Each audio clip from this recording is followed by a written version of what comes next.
शेतकरी उन्नति मंडल के अध्यक्ष पद पर श्री राजू पाटिल को तीसरी बार बिन विरोध चुने जाने पर उन्होंने शेतकरी उन्नति मंडल के सभी सदस्यों का आभार मानकर हमारे संवाददाता से वार्तालाप करते हुए क्या कहा, ये सुनते हैं इस खबर में। माझी शेतकरी उन्नति मंडळावर तिसऱ्यांदा निवड झाली, बिनविरोध निवड झाली। संस्थेचं काम ज्या दर्जाचं पाहिजे तो दर्जा प्राप्त करून आपण दिला संस्थेला। आणि विशेष म्हणजे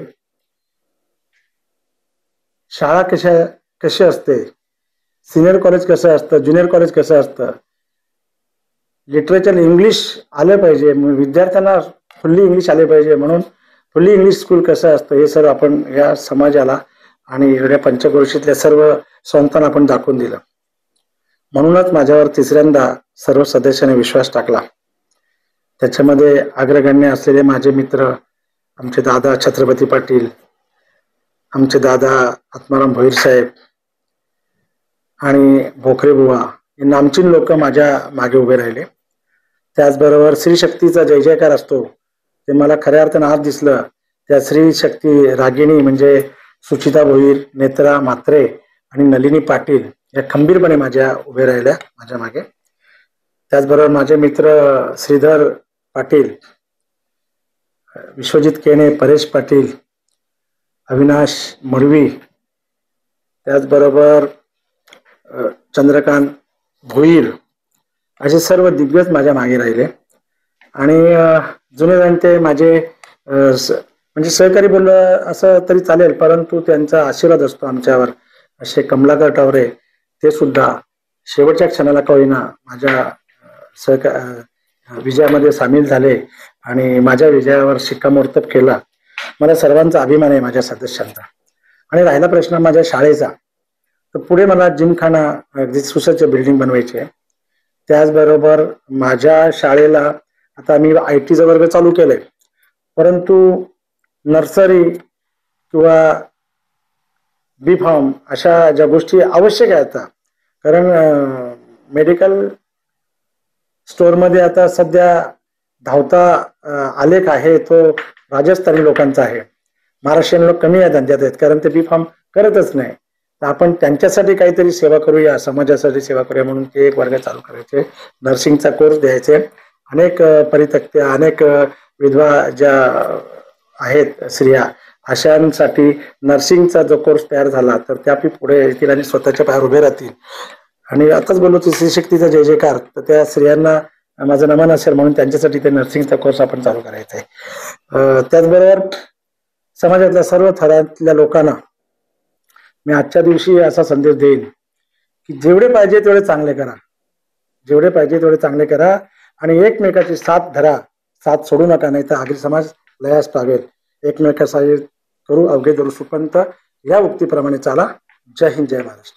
आपण ज्या ठिकाणी शेतकरी उन्नती मंडळाच्या अध्यक्षपदी तिसऱ्यांदा निवड झाली, आपल्या इथे जी शाळा कॉलेज आहेत, माध्यमिक विद्यालय आहे, इंग्लिश मीडियम असतील, मराठी मीडियम असतील, कोणकोणते शाळा म्हणजे आपल्या पद्धतीने चालवले जात आहेत?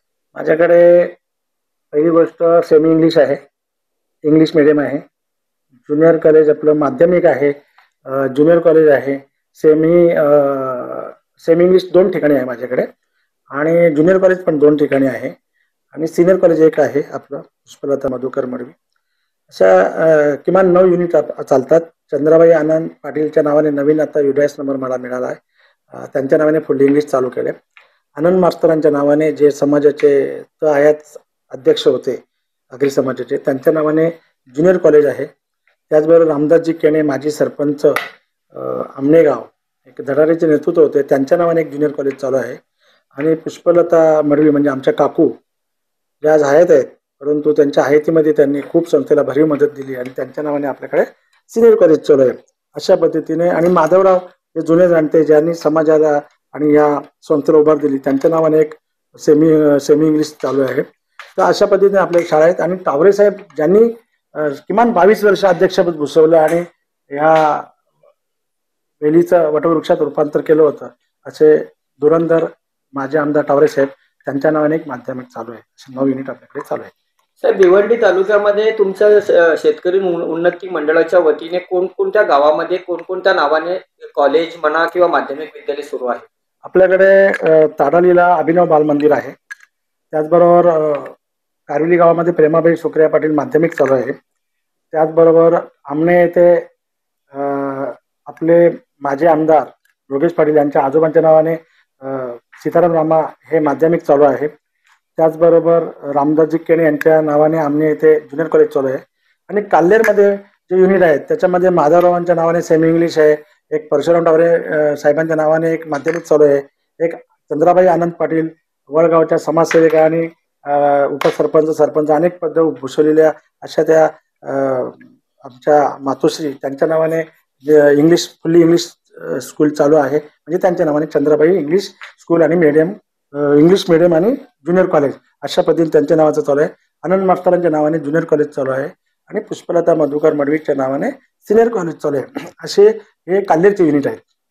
साहेब, सलग तिसऱ्यांदा आपली निवड झाली. तिसऱ्यांदा निवड होण्यामागे मुख्य उद्दिष्ट कोणते आहे की तुम्ही या 2 वेळा तुम्ही असताना तुम्ही कोणकोणते आपल्या माध्यमातून या संस्थेकरता काम केलेलं आहे, अशी कोणती कामं आहेत? बघा, मी जेव्हा आलो तेव्हा संस्थेच्या ह्या सर्व युनिटला कुठेच वॉल कंपाऊंड नव्हतं. आणि वॉल कंपाऊंडची गरज कधी असते, आता मुलीबाळी सर्व मोठ्या असतात कॉलेजला, सिनियर कॉलेजला, आणि त्यांना एक बंदिस्त जागा असायला पाहिजे असते. आणि परीक्षेच्या वेळेला सुद्धा बंदिस्त जागा असायला पाहिजे असते. कारण एक क्षेत्रच असं आहे शैक्षणिक क्षेत्र, तिथे असं जी जनता आहे, जी ज्यांच्याकडे शिक्षण नाही आहे अशी लोक तिथे प्रवेश करतात आणि इन्सिडेंट घडतं मुलीबाळींच्या याच्यामध्ये, जसं बदलापूरचं प्रकरण झालं. तर त्यासाठी आपल्याकडे प्रथम मी जेव्हा अध्यक्ष झालो तेव्हा मी सर्व शाळांमध्ये वॉल कंपाऊंडची व्यवस्था केली. त्याचप्रमाणे मुलींचं प्रमाण जास्त आहे. जसं आपण इस्रायलला किंवा इकडे तिकडे म्हणतो 1:8 प्रमाण आहे, तर आपल्याकडेही सुद्धा तसंच प्रमाण आता चालत आलेलं आहे. किमान 5 विद्यार्थी असतील तर 8 विद्यार्थिनी असतात, एवढं मुलींचं प्रमाण जास्त आहे. तर मुलीबाळींना कुठल्याही प्रकारचा समाज कंटकातून धोका व्हायला नाही पाहिजे म्हणून सर्व बंदिस्त काम तयार केलं आपण. आणि दुसरी गोष्ट, मुली कुठे बाहेर जाऊ नयेत, मुली आपलं गाव हे क्षेत्र सोडून बाहेर कॉलेज आणि शिक्षणासाठी जाऊ नये म्हणून आपल्याचकडे आपली शैक्षणिक संस्था असून तिथेच सर्व जर आपण तयार केलं. म्हणून KG to PG हे माझ्या संस्थेचं ब्रीदवाक्य आहे. KG पासून तर PG पर्यंत या संस्था मी आल्यानंतर किमान 3 शाळा चालू केल्या.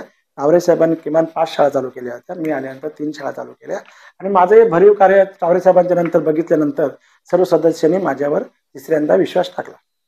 अजून आता शेवटचा प्रश्न, आता तुम्ही पुन्हा निवड झालेली आहे, अशी कोणती कामं खंडित राहिलेली आहेत का ते तुमचा करण्याचा मानस असेल? कामं तशी भरपूर खंडित आहेत. कारण शैक्षणिक क्षेत्र हे म्हणजे जसं म्हणतात वयाच्या 65व्या वर्षा का 75 वर्षापर्यंत शिक्षणाचं क्षेत्र हे शिक्षण चालूच राहतं.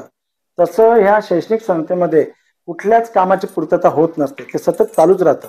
कारण नवीन नवीन नियम येतात. आता बघा ना, आता तुम्हाला मोदी साहेबांचा शिक्षण क्रम आहे 5-3-3-4 याप्रमाणे आता पुढे चालायचे आहे. मग तुमची जून महिन्यामध्ये 14 जूनला शाळा चालू व्हायची, ती आता 1 एप्रिलला शाळा चालू होणार आहे. हे सर्व असे जडणघडण थोड्या वेगवेगळ्या पद्धतीत चाललेले आहेत. आणि शिक्षणही वेगळं आलेलं आहे, पूर्वीसारखं शिक्षण नाही आहे. आता सर्व थरातलं आणि जनरल नॉलेजच्या प्रमाणे सर्व चालतं. तर आपल्याला माझ्याकडे सुविधा आहेत, वाचनालय आहे, लॅब आहे, सर्व आहे. परंतु त्या कशा मोठ्या असतील, जिमखाना कसा मोठा राहील, कॉलेजचं इनडोअर क्रिकेटचं समजा कुठे बाहेर पोरं जातात, तिकडे बाहेर न जाता 40+ न जाता नुसतं अभ्यासातच गुंतताना सुद्धा त्यांना काही विरंगुळा असला पाहिजे. कारण शासनाचे एक आता थीम आहे की विरंगुळा म्हणजे असं मजेशीर पद्धतीने शिक्षण घेतलं पाहिजे, आनंदमय शिक्षण असलं पाहिजे. तर मग त्यासाठी सर्व गोष्टीची तिथे पूर्तता असली पाहिजे आपल्या कॅम्पसमध्ये. ज्या गोष्टीची अपूर्णता आहे ती पूर्ण करण्याचा माझा मानस आहे. विद्यार्थी म्हणजे शाळेत येताना असं वाटलं पाहिजे की मी कधी शाळेत जातो.